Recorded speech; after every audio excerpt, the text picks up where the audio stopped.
Fabrizio, c'est le CIO et le gérant obligataire de Decalia, enfin un des gérants obligataires de Decalia. Il était déjà là l'année passée, on avait beaucoup parlé de l'inflation, donc on fait le point aujourd'hui parce que ça reste encore un truc assez populaire, vu qu'apparemment le plafond de la dette, pour l'instant, c'est réglé. À toi l'honneur. Merci Thomas.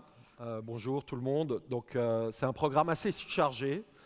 Et contrairement à l'inflation, cette fois, moi, je ne vais pas pouvoir dépasser. Donc, je vais essayer de couvrir le sujet en, disons, une demi-heure, 35 minutes, pour laisser aussi de la place, évidemment, à des questions. Parce que quand on parle d'inflation, évidemment, c'est gonflé. En tout cas, c'est gonflé de parler d'inflation en Suisse, parce qu'aujourd'hui, en Suisse, l'inflation, elle est à 2,2%. Donc, il n'y a pas de quoi se jeter dans le lac. Mais c'est un problème pour certaines économies, notamment l'économie américaine, l'économie européenne. Et puis après, si vous regardez par exemple en Chine, eux, ils ont un autre problème. Aujourd'hui, c'est plutôt la déflation, qui était d'ailleurs le grand problème aussi du Japon ces 20 dernières années. Et puis, on essaiera donc de comprendre comment ça évolue dans ces différentes zones, pourquoi, et puis de voir comment on peut investir ou qu'est-ce que ça implique pour l'investissement. Et on va voir que ce n'est pas tout simple. En fait, il n'y a pas de recette miracle en disant « Ah, ben, il y a de l'inflation, je dois faire ça ». Et donc, c'est un paramètre parmi d'autres qu'il faut prendre en compte lorsqu'on investit.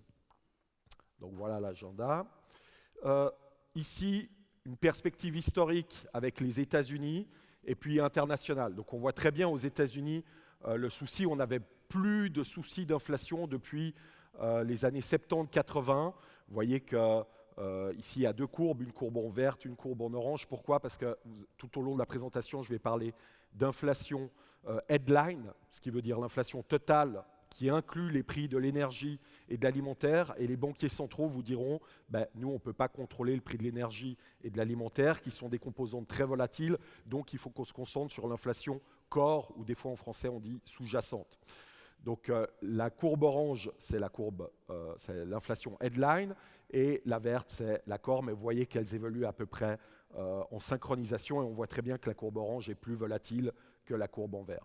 Et puis de l'autre côté, vous avez l'inflation, cette fois core, dans différents pays. Et vous voyez que, j'ai pris tout à l'heure le cas de la Suisse, mais aussi au Japon, pour l'instant, l'inflation est remontée, mais à des niveaux tout à fait acceptables, puisque dans la plupart des pays développés, l'objectif de la Banque centrale est d'avoir une inflation autour de 2%. Je reviendrai tout à l'heure pourquoi 2% et pas 0. Ici, c'est une autre façon aussi de faire des comparaisons internationales. Vous avez vu que tout à l'heure, je n'ai pas parlé de pays émergents. Pourquoi je n'ai pas parlé de pays émergents? Parce que justement, dans les pays émergents, l'inflation est tendanciellement, structurellement plus élevée. Alors, si vous prenez le Brésil, le Mexique, vous aurez l'impression qu'il y a toujours plus d'inflation, évidemment, qu'en Suisse notamment. Alors ici, ce graphique permet de, si vous voulez, centrer par rapport à l'objectif d'inflation des différentes banques centrales. Donc j'ai dit tout à l'heure, la Suisse, l'Europe, les États-Unis, ils ont un objectif d'inflation de 2%. Mais si vous prenez par exemple le Brésil, est-ce que quelqu'un sait quel est l'objectif d'inflation au Brésil ? Qui le crie très fort parce que je ne vois pas grand-chose. Non. Donc l'objectif d'inflation au Brésil pour la Banque centrale brésilienne, c'est 4,5, plus ou moins 1,5. Donc en fait, c'est une bande qui varie. Ils sont très contents quand l'inflation est entre 3 et 6. Aujourd'hui, l'inflation au Brésil est à 4,4, donc pile dans la cible. Et donc évidemment, 4,4, ça semble plus élevé que les deux en Suisse, mais finalement, si on recentre par rapport à l'objectif d'inflation, on est en ligne. Et donc ce graphique, il nous montre que par rapport à l'objectif des banques centrales, la Chine, vous êtes en dessous, pas mal de pays sont au-dessus, et puis surtout, il y a une dynamique encore qui est inquiétante sur les points verts qui sont des pays développés, notamment Royaume-Uni, Europe, Suède, où vous voyez que vous êtes non seulement au-dessus de l'objectif de banque centrale, mais que la tendance également, elle est plutôt à une augmentation sur les derniers mois.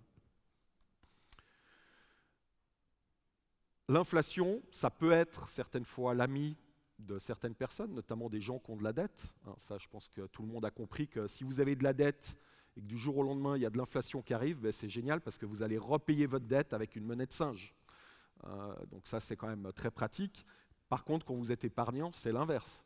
Si vous êtes épargnant et que vous avez disons, pas de taux d'intérêt qui est servi sur votre épargne et que tout d'un coup, il y a de l'inflation qui arrive, évidemment, le pouvoir d'achat de votre épargne va s'éroder aussi rapidement que l'inflation.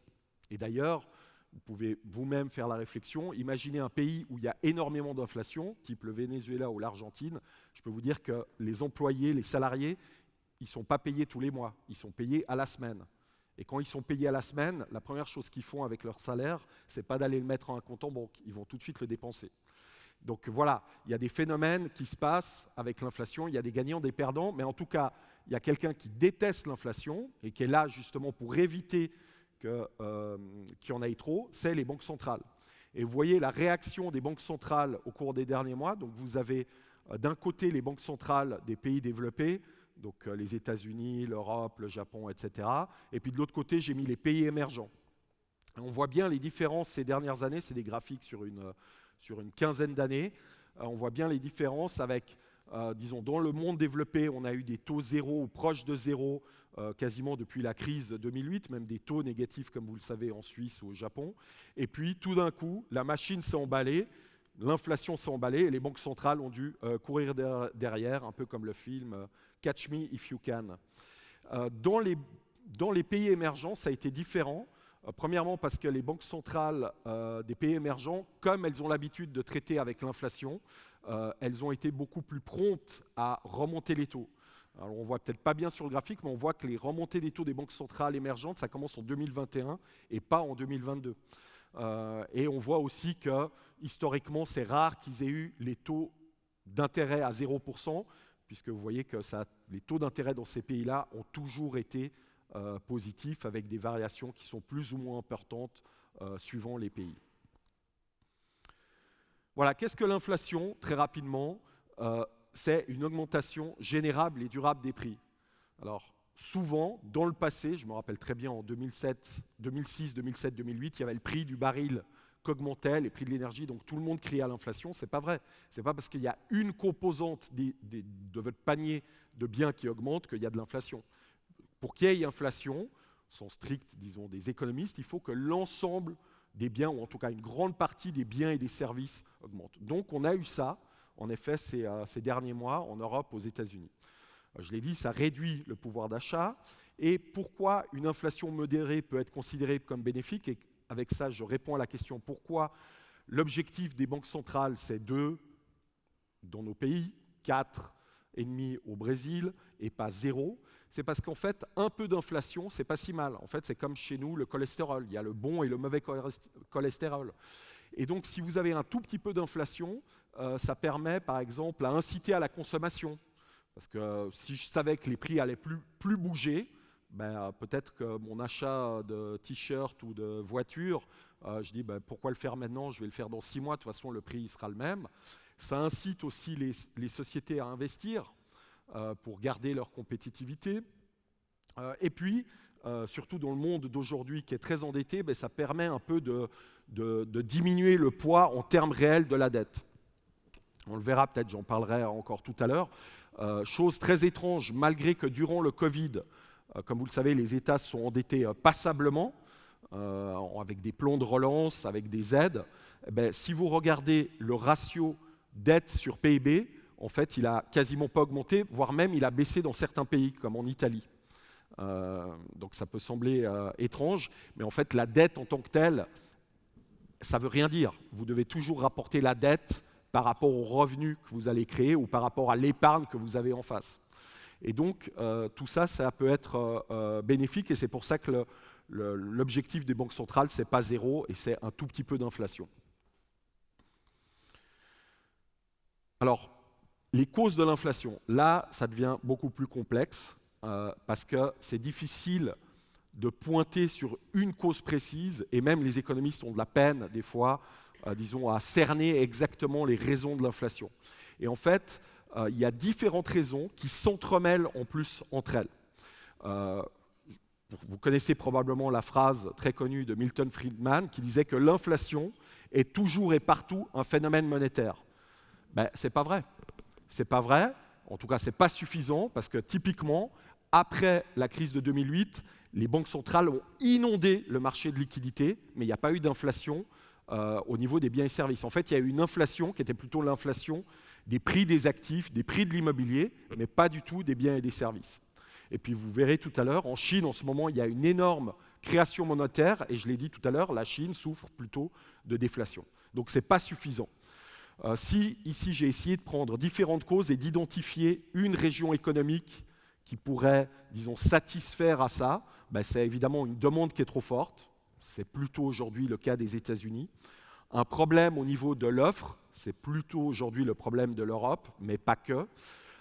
Des politiques monétaires mal adaptées, c'est plutôt le cas du Royaume-Uni, mais on verra que le Royaume-Uni, si on devait scorer, ça serait clairement le plus mauvais élève. Il a plein de problèmes et je ne suis pas surpris qu'il y ait plus de problèmes d'inflation aujourd'hui au Royaume-Uni que partout ailleurs dans le monde développé. Et puis après, il y a la dépréciation de la monnaie qui est à quelque part liée aussi un peu aux politiques monétaires, au manque de confiance. Donc monnaie et inflation, c'est quand même lié. Je montrerai un graphique tout à l'heure là-dessus. Et puis, au bout d'un moment, alors ce n'est pas quand vous avez 2,2% d'inflation que vous allez retourner tout de suite à votre bureau cet après-midi et aller voir votre patron en disant hey, il y a 2,2, il faut tout de suite m'indexer les salaires. Et que vous allez vous mettre dans une spirale où dès que vous allez sortir d'ici, vous allez aller à Migros, acheter des bocaux de cornichons, des bananes, etc. parce que vous avez peur de l'inflation en Suisse. Donc c'est quelque chose qui se met en place. Il y a des effets de seuil et il faut quand même qu'on arrive à des niveaux assez élevés. C'est typiquement ce qui arrive après dans des pays comme le Venezuela, l'Argentine ou la Turquie. Mais toujours est-il que les banques centrales sont très sensibles à ça parce que c'est un peu comme le génie. Une fois qu'il sort de la bouteille, c'est difficile de le remettre dedans. Donc on a toujours un œil là-dessus, en tout cas au niveau des banquiers centraux. Donc là, rapidement, ce graphique pour vous montrer. Donc ici, vous avez la création monétaire. Je ne vais pas expliquer ce que c'est la masse monétaire, mais disons, voilà, c'est la masse monétaire. Et Milton Friedman dit que quand il y a de l'inflation, c'est que c'est dû à un phénomène monétaire. Et on voit que ce n'est pas vrai. Par exemple, il y a une explosion de la masse monétaire en 2008-2009 en Suisse. Il n'y a pas eu d'inflation en Suisse les années qui ont suivi. Cette fois, il y a de nouveau eu de la forte création de la masse monétaire pendant le Covid. Et en effet, il y a eu de l'inflation. Mais on va le voir, c'est parce qu'il y a eu d'autres causes qui sont venues se rajouter. Et vous voyez peut-être la courbe orange qui dépasse, qui continue de monter. C'est ce qui est en train de se passer en Chine. Pour simplifier, je dirais que pourquoi des fois il n'y a pas d'inflation alors qu'il y a une croissance très forte de la masse monétaire, c'est simplement que vous ne faites pas boire un âne qui n'a pas soif. Donc si je vous donne de l'argent et que vous ne voulez pas aller le dépenser, je peux vous en donner autant que vous voulez, vous n'irez toujours pas le dépenser. Donc vous devez avoir une certaine confiance dans l'économie, penser que l'inflation va monter pour ensuite aller le dépenser. Si vous ne pensez pas ça, vous allez simplement le thésauriser, le garder peut-être en épargne. Vous dites, OK, il y a de la création de la masse monétaire, mais on me donne des chèques, mais il n'y a pas d'inflation, donc je ne suis pas pressé d'aller le dépenser. Donc les causes de l'inflation, ici aux États-Unis, ce graphique montre l'évolution des dépenses et des revenus disponibles. Alors vous voyez que les lignes orange et vertes se suivent, ce qui est assez logique, votre revenu augmente, votre consommation augmente, et puis il y a eu le Covid, phénomène très intéressant et très rare pour les économistes, où la consommation, la ligne en verte s'est effondrée, simplement parce que vous étiez enfermés chez vous. Par contre, le revenu disponible des ménages a explosé. Pourquoi ? Parce qu'on a distribué des chèques aux gens. C'était vachement utile de distribuer des chèques aux gens, sachant qu'ils ne pouvaient pas le dépenser. Résultat, tout cet argent a été mis de côté, et quand vous rouvrez l'économie, c'est un peu comme un barrage. Vous rouvrez le barrage, les liquidités coulent à flot et viennent se déverser dans l'économie.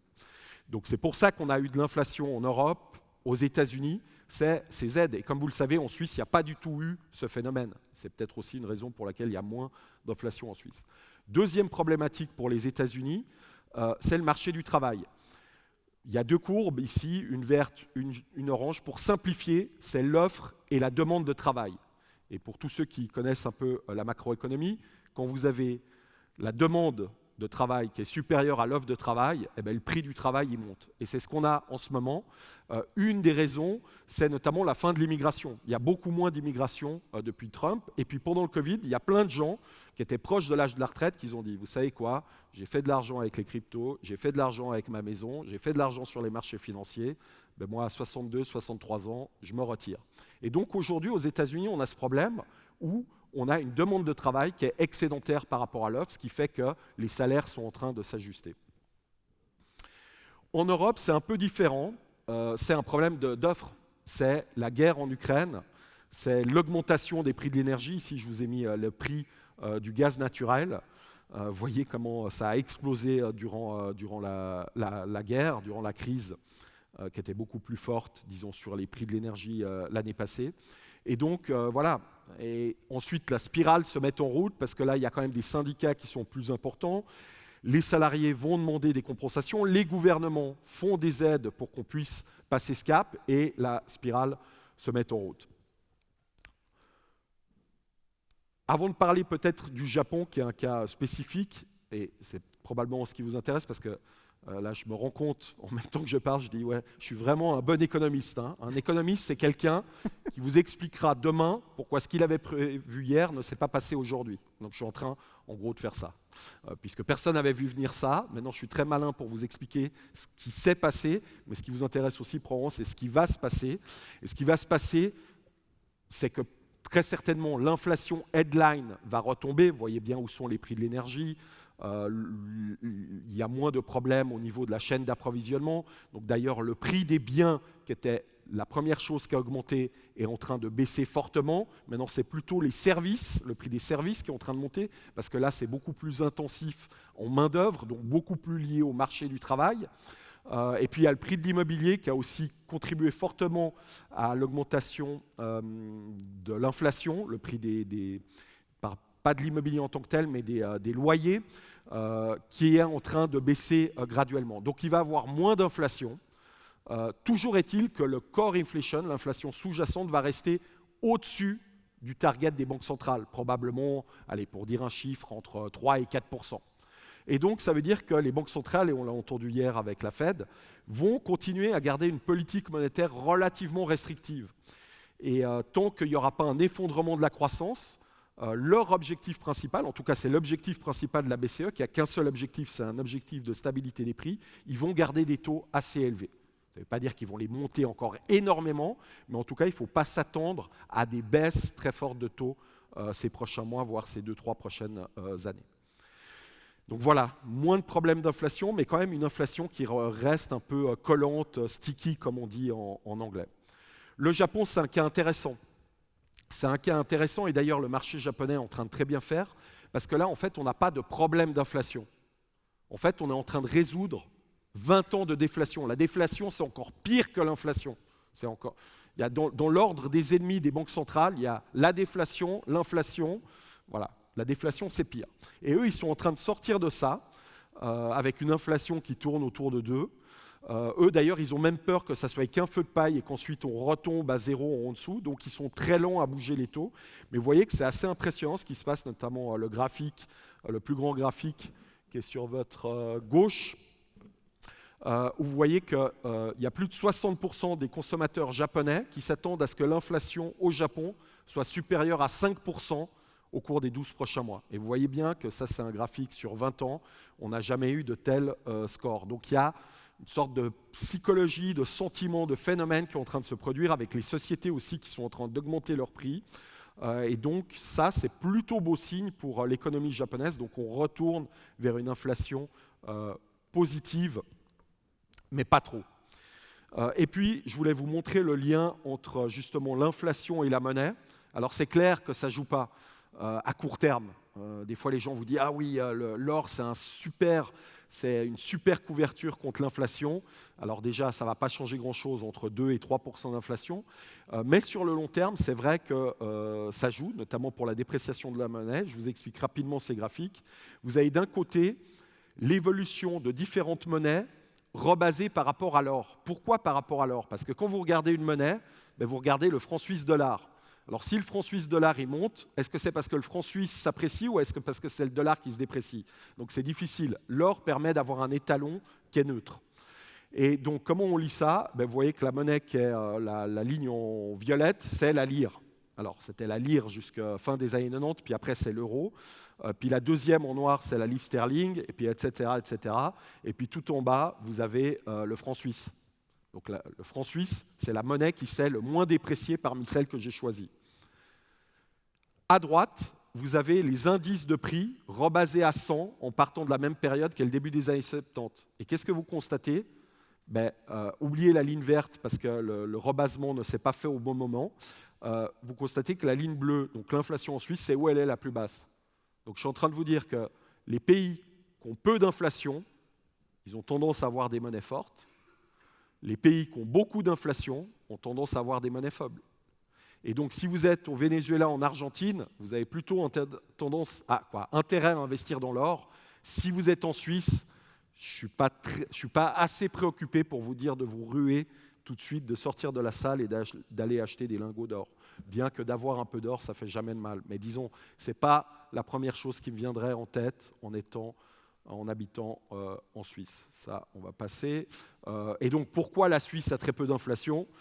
C'est parce qu'il y a une monnaie forte, c'est parce qu'il y a peu de dettes, c'est parce que les institutions sont bien gérées de manière pragmatique. Voilà, il y a tout un tas de choses qui fait qu'en Suisse, on est plutôt une zone à part et une zone privilégiée. Tant en termes de croissance économique d'ailleurs, puisque si vous prenez le PIB réel de la Suisse sur 20 ans, vous êtes au même niveau que les États-Unis. Donc on a eu autant de croissance que les États-Unis de manière beaucoup moins volatile et avec une inflation beaucoup plus contrôlée. Donc on est vraiment parmi les champions,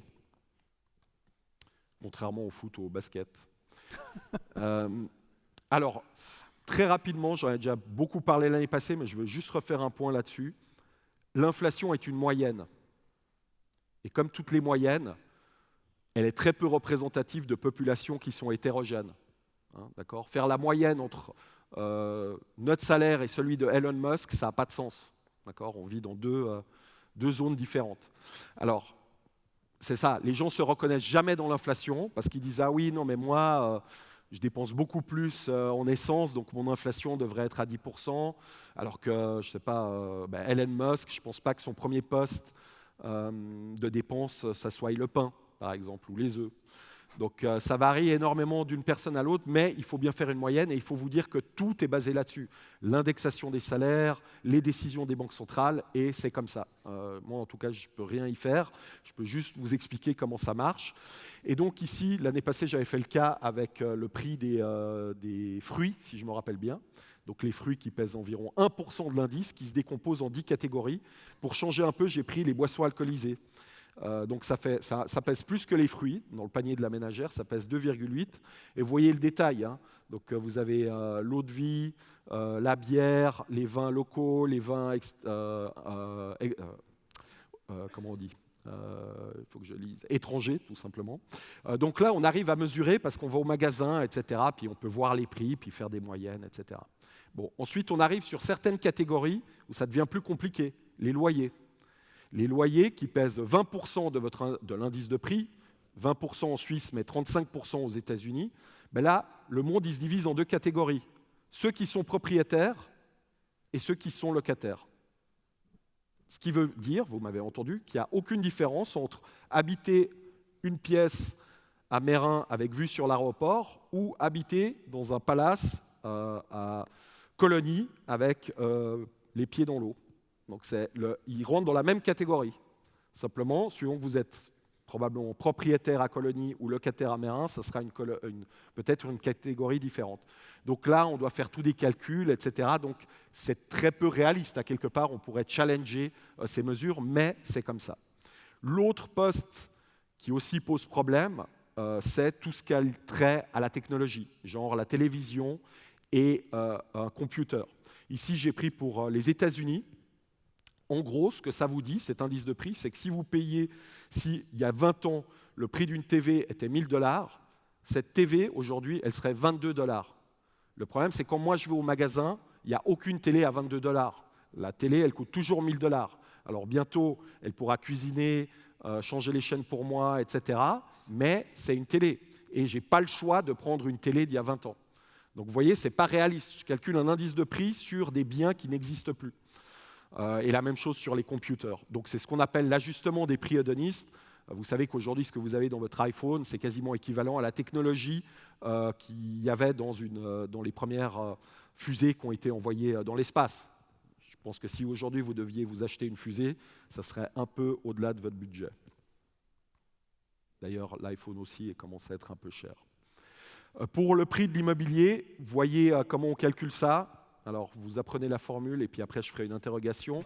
il faut probablement être astronaute pour pouvoir calculer cela. Ce qui est peut-être intéressant, c'est le graphique où j'ai coupé ici en différentes composantes. Donc la ligne en orange, c'est justement la composante loyer, ou en tout cas habitation. Et vous voyez que c'était très stable, et puis tout d'un coup, ça s'est mis à augmenter fortement, et ça commence à s'infléchir. Et vous avez la ligne en grise qui avait explosé, littéralement. On avait 20% d'inflation. C'était les biens durables. Qu'est-ce que c'était les biens durables? C'est le canapé, c'est les voitures. Et évidemment, quand on était en mode Covid et qu'il n'y avait plus du tout d'approvisionnement, ces prix ont pris l'ascenseur. Vous rouvrez, les chaînes d'approvisionnement se rétablissent et vous passez de 20% à 0. Donc ça va très vite dans un sens comme dans l'autre. Donc là, il n'y a plus du tout de problème d'inflation. On est revenu d'ailleurs sur la tendance générale. Puis après, il vous reste la ligne en verte, qui sont les services. Et là, vous voyez que oui, ça commence à baisser, mais ça reste un peu élevé. Comme je l'ai dit, c'est très lié au marché du travail. Dans un restaurant, le gros des coûts, c'est la main-d'œuvre. Plus évidemment l'alimentaire, mais c'est surtout la main-d'œuvre. Ou dans un hôtel, ou dans ce genre de choses. Alors, il y a des mesures alternatives d'inflation qui sont, ici j'en ai mis quelques-unes. Il y a notamment déjà d'enlever les prix plus volatiles que sont l'énergie et l'alimentaire, mais il y a aussi certaines personnes qui disent si c'est comme ça, on va enlever le 10% des prix qui ont le plus augmenté et le 10% des prix qui ont le plus baissé. Comme ça, on a quelque chose moins biaisé. Ou alors, il y a aussi aux États-Unis ce qu'on appelle sticky inflation. On va se concentrer que sur les prix qui augmentent très lentement. Donc, il y a toute une série de biens ou services qui ont été identifiés et on calcule l'inflation pour ce genre de prix. Ici, je vous ai mis les dernières données. On voit que, justement, ce que je vous disais tout à l'heure, l'headline est en train de baisser parce que l'énergie baisse, mais tout le reste, la baisse, elle commence à peine. Et donc, probablement, on va rester sur des niveaux un peu trop inconfortables pour les banques centrales. Ça, on va passer parce que le temps passe et je vois que je suis en retard. Rapidement sur inflation et investissement. Et je vous l'ai déjà dit, et donc je peux passer ces graphiques, il n'y a aucune recette miracle. Je ne peux pas vous dire, voilà, il y a de l'inflation, achète de l'or, il y a de l'inflation, achète de l'immobilier, parce qu'en fait, ça dépend de tout un tas de variables. Mais pour, disons, lancer le sujet, pourquoi l'année passée, les performances ont été aussi horribles pour toutes les classes d'actifs? Ici, vous avez les performances des actions en orange, des différents indices obligataires en gris, des matières premières et des changes. Vous voyez que tout était dans le rouge. Mais c'est simplement, ce n'est pas le fait qu'on ait eu 8% d'inflation. C'est le fait qu'on soit passé de 0 à 8 et que surtout les taux d'intérêt soient passés de 0 à 8 et qu'en même temps, l'économie est ralentie. Donc vous voyez, c'est la combinaison de 3 facteurs qui explique cela. D'avoir, d'ailleurs on le voit maintenant, l'inflation, je viens de vous dire, elle reste relativement élevée. Les taux d'intérêt, la Fed ne les a pas baissés, elle a continué même à les monter, puis on a des performances positives. C'est juste que le marché s'est habitué, on a maintenant des évaluations qui sont plus basses. Avoir un peu d'inflation, finalement, ce n'est pas si mauvais parce que ça permet d'avoir une croissance des revenus.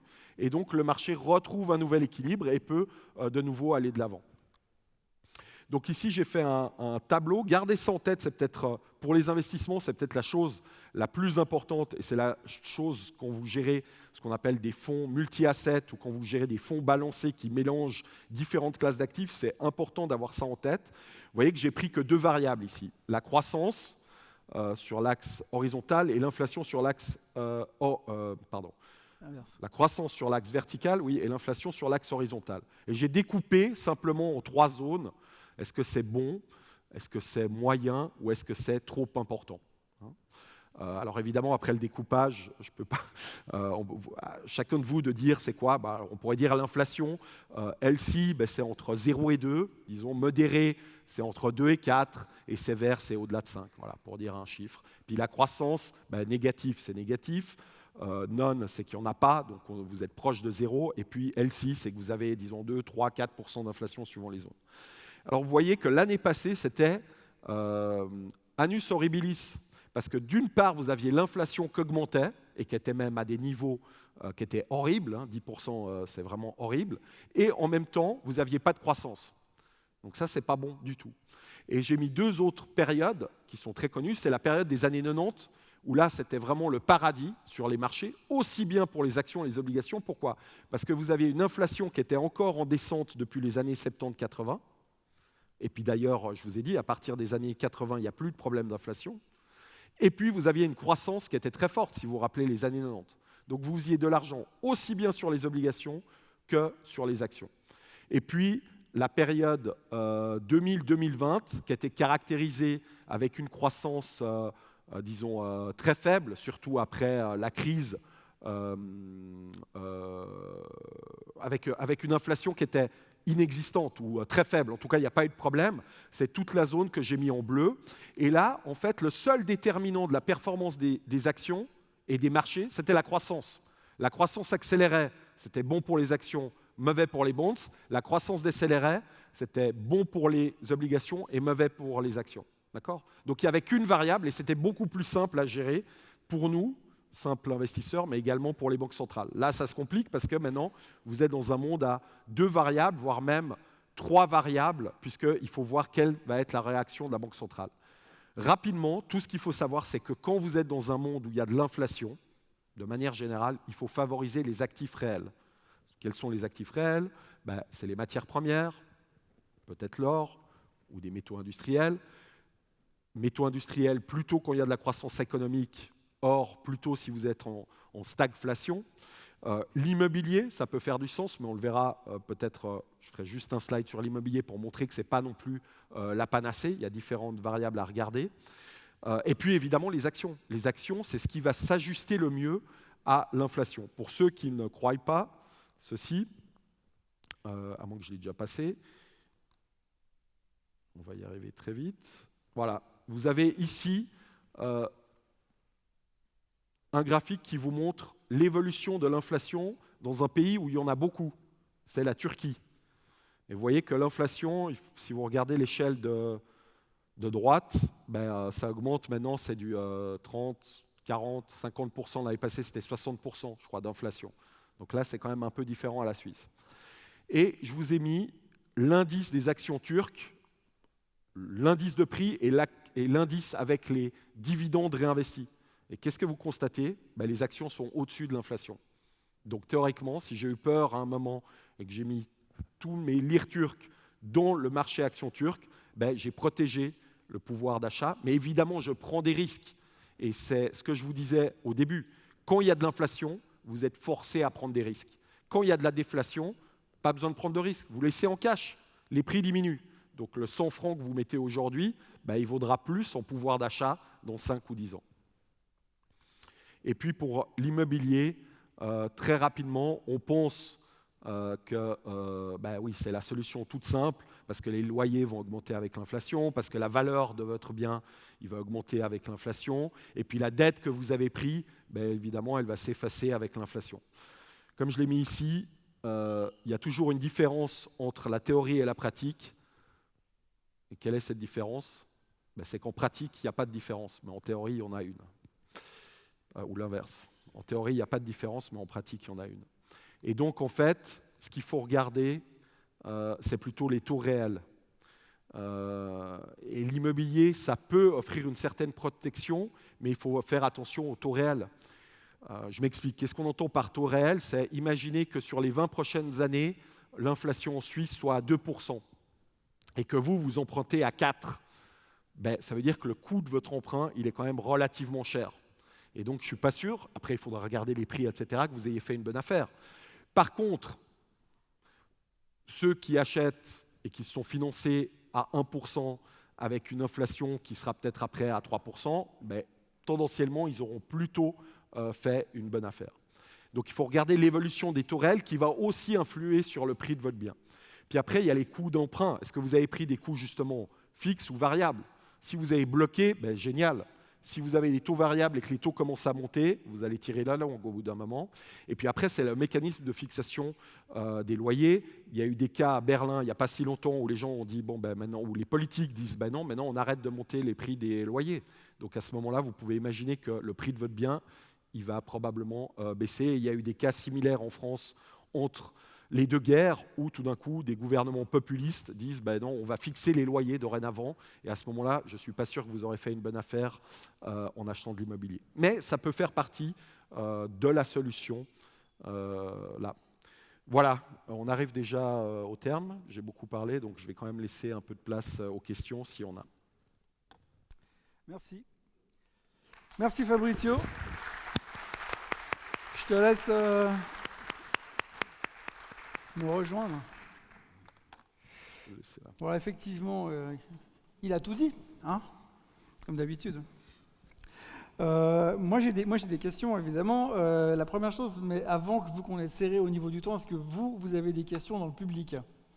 Voilà, monsieur. Moi, j'ai une question. Si on s'arrête sur le cas de la Suisse, on voit que l'inflation est relativement faible, voire très faible, on va carrément le dire, en comparaison avec les pays voisins, les USA, etc., etc. Et on a vu que le président de la BNS a déjà annoncé qu'il prévoit de monter les taux de 25 points de base. Quelle est la justification pour une telle augmentation, sachant que, comme on l'a vu dans votre présentation, 25% de la composition de l'inflation provient de logement. Et donc, l'augmentation des taux veut dire une augmentation des taux hypothécaires, veut dire probablement aussi une augmentation du taux de référence pour les locataires, etc. C'est une très bonne question.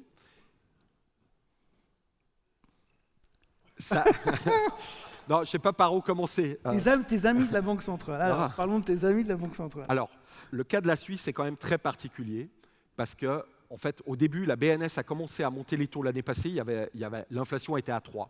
Mais en gros, la Suisse, c'est une des seules économies où si vous me dites ce que va faire la monnaie les 12 prochains mois, je peux vous dire ce que va faire l'inflation. Comme on est une petite économie ouverte, le gros de l'inflation provient de ce qui se passe au niveau de la monnaie. Je m'explique. Si la monnaie s'apprécie, vous allez avoir un choc déflationniste. Si la monnaie se déprécie, vous allez avoir un choc inflationniste. Et donc, en fait, la BNS fait ça parce qu'elle sait déjà que la BCE va augmenter les taux cet après-midi. Et donc, en fait, ils ne doivent pas trop s'éloigner quand même de la politique monétaire des autres pour éviter que le franc suisse se déprécie. Parce que si le franc suisse se déprécie, vous allez créer... Vous voyez ce que je veux dire? Donc c'est un peu comme au foot, où il y a une célèbre phrase d'ailleurs d'un hockeyeur américain qui dit qu'il ne faut pas patiner où est le puck maintenant, mais il faut patiner où il peut être potentiellement dans 3 secondes. Donc c'est ça. Et donc la BNS, la montée des taux aujourd'hui, c'est en prévision de ce qui pourrait se passer d'ici quelques mois. Je ne sais pas si j'ai répondu à votre question. Donc voilà, c'est toujours en mouvement, les choses sont en mouvement. Pas tout à fait, désolé, après, j'espère que je répondrai mieux. Ah, ok. D'autres questions sur le côté inflation? Oui, c'est par rapport au calcul sur l'immobilier. Vous avez mis un énorme calcul, et je voulais savoir si c'était possible de le détailler éventuellement. Un petit peu, parce qu'on veut tous une formule magique pour savoir si notre bien immobilier va s'apprécier ou se déprécier, et ça avait l'air d'être un peu le cas, mais voilà, si c'est possible de détailler un petit peu plus. Merci. Très rapidement. Ouais. Premièrement, c'est une formule pour les États-Unis, d'accord? Comment ça marche? J'ai oublié de le dire, et merci pour votre question. J'ai dit, l'immobilier, ça se décompose en 2 parties. Une partie où il y a les loyers, les loyers, ça, on peut les observer, d'accord? Et la partie des propriétaires. Et là, il n'y a pas de loyer, vous êtes propriétaire. Et donc, c'est pour les propriétaires qu'on va calculer, on va utiliser cette formule, première chose. Et il faut savoir qu'aux États-Unis, la proportion de propriétaires est beaucoup plus grande que celle de locataires. Donc la formule et tout ce machin, ça a encore plus de poids, ou c'est, disons, plus dérangeant à quelque part aux États-Unis que potentiellement en Suisse, où vous savez, il y a beaucoup de locataires et moins de propriétaires. Comment ça marche? Ils vont prendre des loyers de biens plus ou moins similaires aux propriétaires, et puis ils vont se dire, oui, attends, le propriétaire, le locataire, dedans, il y a des coûts de service qui ne sont peut-être pas dans celui du propriétaire, donc on va les enlever. Typiquement, si vous êtes propriétaire, j'imagine que vous avez dans votre appartement, comment ça s'appelle, un four, un micro-ondes, vous avez certains services, disons, qui sont fournis par votre régie. et qui sont dans les prix des loyers. Donc si vous êtes propriétaire, ça, je vais le sortir pour mesurer vraiment ce qui est lié au loyer. Vous voyez un peu l'idée ? Moi, j'ai une brève question. On parle beaucoup ces derniers temps de l'inflation, de rapport avec la hausse des taux aux États-Unis. Et finalement, aujourd'hui, on a l'impression, depuis qu'on a réglé le problème du plafond de la dette, donc depuis 2 semaines, on est revenu sur le focus de la Fed. On l'a vu hier soir qu'ils n'ont rien fait, qu'ils ont annoncé déjà qu'ils vont potentiellement faire quelque chose. Et en fait, on est en train de excuse-moi du terme, de se prendre la tête avec ces histoires de taux, alors que finalement, enfin les marchés en tout cas se prennent la tête au niveau des taux, alors que fondamentalement, tu viens de le montrer, ça ne va pas changer grand-chose à la fin. C'est même plutôt positif qu'ils continuent à vouloir garder cette... Un petit bémol. Maintenant, je suis d'accord avec toi, sur ce que va faire la Fed, s'ils vont monter d'1 fois, 2 fois, ça n'intéresse plus personne. Même les marchés, c'est juste pour nous faire parler. Et ça marche bien. Et pour que CNBC ait quelque chose à raconter. Non, je pense que le débat aujourd'hui, il y a 2 écoles. L'école dont je fais partie, où je pense, et d'ailleurs ça répond aussi à la question de tout à l'heure, les banques centrales sont très contentes d'être sorties des taux zéro. D'accord ? Ils ont vu qu'ils avaient fait une monstre connerie, etc. Donc l'inflation a quand même bon dos de ce côté-là pour leur permettre de revenir à des politiques monétaires à peu près normales. Après, il y a une école qui justement n'a pas encore compris qu'aujourd'hui, il faut intégrer cette variable d'inflation. Et en gros, je simplifie, elle dit la Banque centrale monte les taux. Comme elle monte les taux, elle fait ralentir l'économie. Comme elle fait ralentir l'économie, il va y avoir une récession. Comme il va y avoir une récession, ils vont baisser les taux. Et mon discours est différent, c'est de dire oui, en effet, ça va ralentir l'économie, mais cette fois, ça va prendre beaucoup plus de temps parce qu'il y a une situation qui est différente. Les ménages ont mis beaucoup plus de côté, les sociétés ont pu se refinancer à très long terme à des taux très bas, et donc l'effet qui est déjà retardé de la politique monétaire va être encore plus retardé. Et ça se peut que les banques centrales perdent patience et poussent le bouchon un peu trop loin. Première chose. Et puis deuxième chose, si l'économie ralentit, mais disons pas suffisamment pour faire remonter énormément le taux de chômage, et que l'inflation reste un problème, elles ne vont jamais baisser les taux. Elles vont dire non, mais notre souci, c'est... Je rappelle, et ça les gens ont oublié, la Fed elle a un mandat dual de plein emploi et de stabilité des prix. La BCE n'a qu'un seul mandat, qui est un mandat de stabilité des prix. Et d'ailleurs, à l'époque de la crise européenne, si vous alliez voir Trichet, vous lui dites « Ah, mais l'économie est en récession », il dit « Ça, ce n'est pas mon problème. Ça, c'est quelqu'un d'autre. » Et justement, aussi ce que j'ai essayé de dire tout à l'heure, on est aujourd'hui dans un monde qui a changé, avec moins de globalisation, des coûts de la sûreté qui vont augmenter, des coûts de l'énergie peut-être aussi liés à la transition énergétique, et surtout des gouvernements aujourd'hui qui dépensent. Rappelez-vous qu'en Europe, on a vécu pendant 15 ans, et d'ailleurs presque dans tout le monde, où c'était austérité. Les gouvernements ne dépensent pas. Et aujourd'hui, vous voyez bien, l'Europe est prête à dépenser, même l'Allemagne est prête à quasiment racheter de la dette italienne. Et du coup, plus les gouvernements en font d'un côté, plus les banques centrales vont devoir éponger ça. Et donc, mon école, c'est plutôt de dire les taux vont rester élevés relativement longtemps. Et ça, comme je l'ai montré tout à l'heure, ça pèse un peu un problème aux évaluations, c'est-à-dire que le cash, à un moment où les obligations vont faire concurrence à l'equity. Alors, ça ne veut pas dire que l'equity doit s'effondrer, c'est juste que l'upside, au bout d'un moment, de certains actifs va être limité du fait que ça coûte de l'argent, que l'argent vous coûte bientôt 6% aux États-Unis. Dorénavant, il vous coûte 1,5-2% en Suisse, alors qu'il était gratos. Même d'ailleurs, on vous payait pour que vous preniez cet argent. Dorénavant, ça coûte de l'argent. Et donc, tout ça a un impact sur les marchés. OK. Merci d'avoir fait cette update. Je suis obligé de tenir le temps. Je te remercie d'avoir été là encore une fois cette année. Thomas. J'espère que tu seras de là l'année prochaine. Merci. Très bonne journée. Aussi. À bientôt. Au revoir.